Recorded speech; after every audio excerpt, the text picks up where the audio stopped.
Hello friends. हमारा आज का टॉपिक है रामाचंद्रन प्लॉट।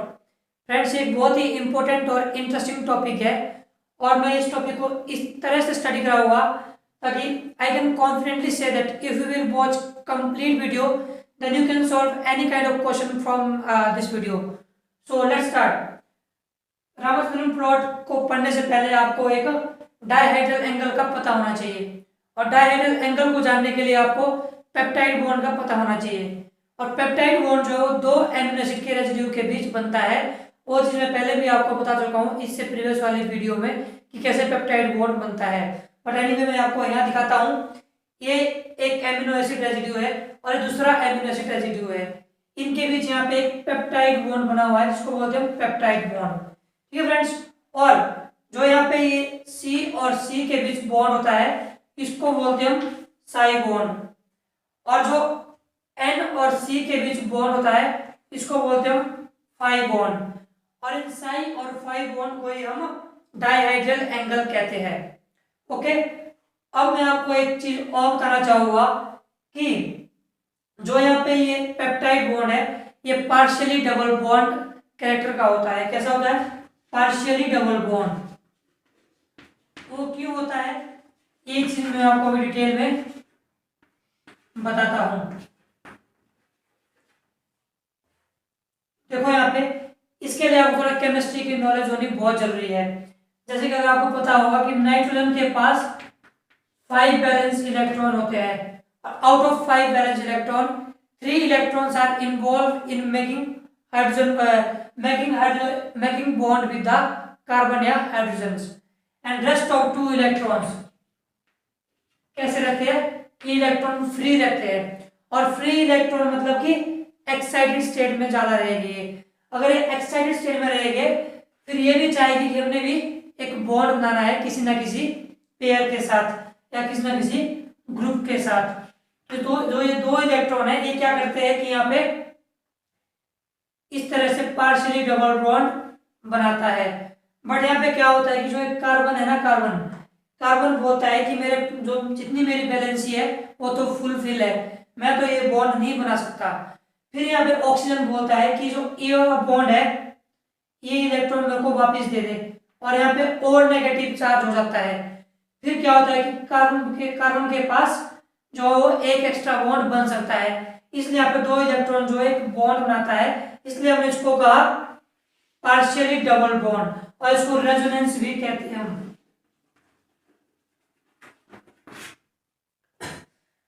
अब मैं आपको एक चीज और बताता हूं कि जो पेप्टाइड बॉन्ड है इसकी लेंथ शॉर्टर होती है as compare to this one. और जबकि है क्या, ये भी C और NH2 के बीच में और यहाँ भी C और NH2 के बीच में बॉन्ड है। तो ऐसा क्यों कि ये शॉर्ट है और ये लॉन्ग है? ऐसा इसलिए है यहाँ पे डिस्टेंस ज्यादा है और यहाँ पे डिस्टेंस कम है। आई थिंक आपको समझ आ गया होगा। अगर आपको समझ नहीं आया तो मैं आपको एक सीधी सा एग्जांपल और देता हूं। मानो कि यहाँ पे एक गर्ल है और एक बॉय है। अब यहाँ पे गर्ल क्या है, इसका वन साइड क्रश है बॉय पे, मतलब कि वन साइड पसंद करती है इस लड़के को और लड़का जो है वो गर्ल को मतलब भाव भी नहीं दे रहा। तो इससे क्या होगा कि इनके बीच क्या होगा, डिस्टेंस लॉन्ग होगा, और रिलेशनशिप जो है वीक होगी। दूसरा केस क्या है कि यहीं पे गर्ल है और बॉय है और इन दोनों के बीच जो अंडरस्टैंडिंग अच्छी है, इन दोनों का जो है आपस में क्रश है, they want to make a relationship. इससे क्या होगा कि इनका रिलेशनशिप क्लोज होगा और डिस्टेंस कम होगी। वही केस यहाँ पे है। देखो यहाँ पे क्या है कि डिस्टेंस ज्यादा है क्योंकि ये NH2 इसको कार्बन को इलेक्ट्रॉन दे रहा है बट ये रिस्पॉन्स में कोई भी इसको मतलब बॉन्ड बनाने के लिए एग्री नहीं है। यहाँ पे क्या होता है कि कार्बन नाइट्रोजन दोनों आपस में जो है वो बॉन्ड बना देते हैं, जैसे भी कॉम्प्रोमाइज करके ये आपस में बॉन्ड बना देते हैं। मतलब कि इनके बीच अंडरस्टैंडिंग अच्छी है, रिलेशनशिप अच्छा है, क्लोज रिलेशनशिप है। और यहाँ पे डिस्टेंस ज्यादा है, रिलेशनशिप अच्छा नहीं है। अगर डिस्टेंस ज्यादा है तो इसकी लेंथ भी ज्यादा होगी पेप्टाइड बॉन्ड की। यहाँ पे डिस्टेंस कम है और इस पेप्टाइड बॉन्ड की लेंथ भी कम होगी। ये रीजन है इसके पीछे। अब क्या होगा, अब एक कंसेप्ट यहाँ पे और है कि जो पेप्टाइड बॉन्ड है ये लिमिटिंग रोटेशन शो करेगा, लिमिटिंग रोटेशन। ऐसा इसलिए क्योंकि डबल बॉन्ड है, और जो ये डायहाइड्रल एंगल वाले बॉन्ड है फाई और साई, ये रोटेशन जो है वो फुलफिल करेगा, मतलब कि हाई करेगा as compare to peptide bond. ये जो रोटेशन करेगा 0 to 180 degree and 0 to -180 degree dihedral angle, और पेप्टाइड बॉन्ड जो लिमिटिंग जो रोटेशन शो करेगा। इसको मैं एक एग्जांपल से बताता हूं। मानो कि यहाँ पे एक प्लांट है, एक प्लांट है, और यहाँ पे प्लांट का स्टेम है।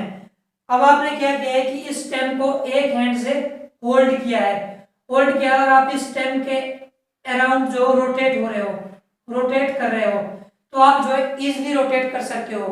देखो एक हाथ तो आपका स्टेम पे है, दूसरा आप जो रोटेट कर रहे हो इसके अराउंड, ठीक है। अब देखो अगर आपके दोनों हाथ जो है इस स्टेम पे बांधे हुए, ऐसे आपने प्लांट को जो है वो लपेटा हुआ है अंदर, फिर आप रोटेट करने की कोशिश कर रहे हो, तो जो आपकी रोटेशन होगी वो स्लो होगी as compare to previous one. वही केस यहाँ पे है, यहाँ पे डबल बॉन्ड है, डबल बॉन्ड है, तो ये रोटेशन जो है वो स्लो करेगा as compare to single bond. Single bond जो है इजीली रोटेट कर पाएगा, यही कंसेप्ट यहाँ पे है। तो फ्रेंड्स रामाचंद्रन प्लॉट क्या करता है कि जो ये डायहाइड्रल एंगल है ना, फाई और साई एंगल, यही एंगल जो है वो मतलब फाइंड करता है डिफरेंट एमिनो एसिड का। जैसे कि 20 स्टैंडर्ड एमिनो एसिड होते हैं, उनका अलग अलग एंगल होता है, अलग अलग रोटेशन स्पीड होती है। वही चीज रामाचंद्रन प्लॉट जो है वो डिटेक्ट करता है कि किस एमिनो एसिड की कितनी रोटेशन एबिलिटी है। जैसे कि स्टडी सबसे पहले रामाचंद्रन प्लॉट जो है वो आपका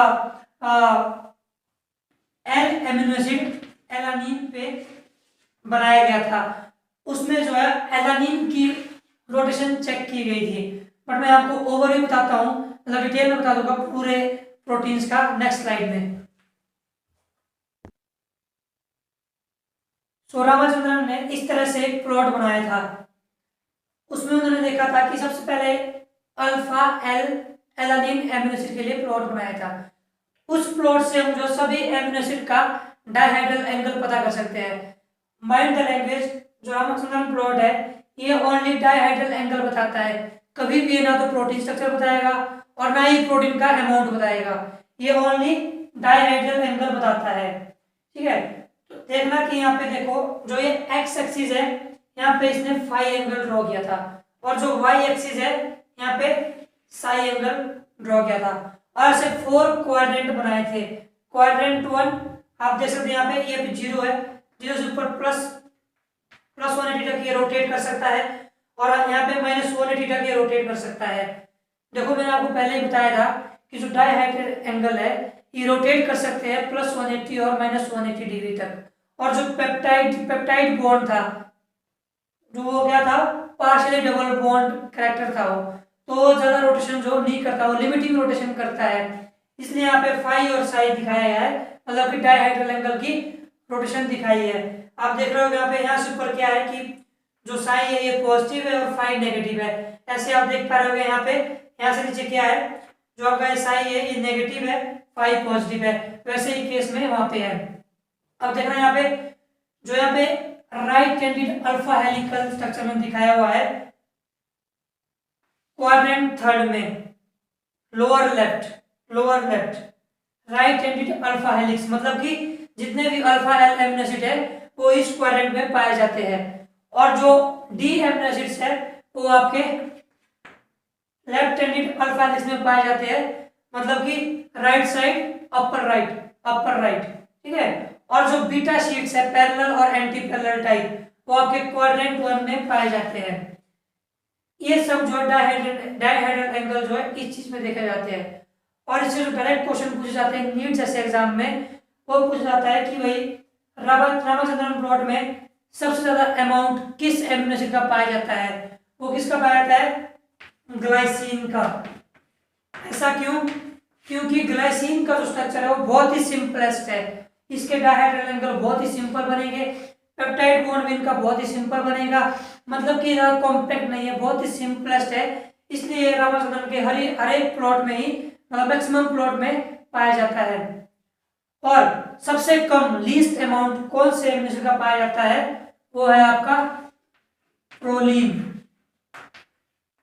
क्योंकि प्रोलीन एक बल्की टाइप स्ट्रक्चर है, बहुत ही कॉम्पैक्ट स्ट्रक्चर है, इसलिए यहाँ पे जो है ये ज्यादा रोटेट नहीं कर पाता और इसका लीस्ट अमाउंट पाया जाता है इस रामाचंद्रन प्लॉट में। फ्रेंड्स मैं ये प्रोलीन और ग्लाइसिन और अदर 18 अमीनो एसिड का डिटेल स्ट्रक्चर और इनकी प्रॉपर्टीज जो है वो पहले वाली वीडियो में बना चुका हूँ और मैं उसका लिंक इस वीडियो के आई बटन में भी डाल दूंगा, तो पहले आप वो वीडियो जरूर देखें। उससे क्या होगा कि आपका कंसेप्ट बिल्ड हो जाएगा और इस वीडियो को समझने के लिए आपको बहुत ही मतलब इजीली आप इसको जो समझ सकते हैं। So this is all about of Ramachandran plot. अगर आपको एक कंटेंट सही लगा हो तो please subscribe my YouTube channel and also press bell icon to get new updates. Thank you.